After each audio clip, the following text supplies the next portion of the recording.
The first factor is the war in Ukraine has reduced the supply of gas from Russia, which is leading to a shortage of gas, which is pushing the price up. The second factor is that it's been very, very low rainfall, both in continental Europe and in the Nordics, which means there's a very low amount of hydro reservoirs.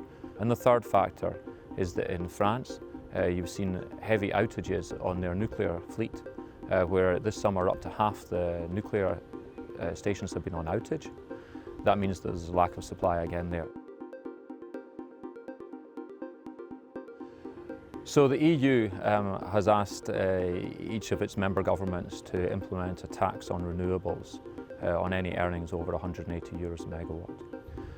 This is going to provide a pool of money to subsidise demand this winter and to ease people's energy bills.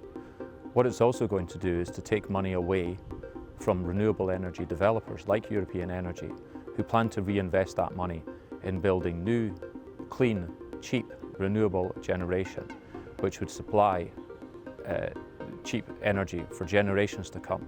So this is really providing a short-term fix for a long-term problem.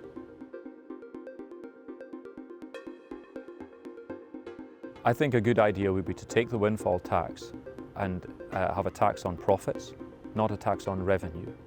Power is often sold many years in advance. Just because the spot power price is high today doesn't mean that that's the power price that ourselves and other generating companies sold our power at. Many of our projects are financed through long-term power sales agreements between 10 and 15 years long, which are significantly below the price levels now.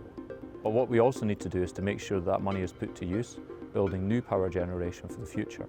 So I think it would be a good idea if companies, rather than paying tax to the government, instead are forced to reinvest that money in new generation, clean generation, green generation, that will provide cheap energy for generations to come.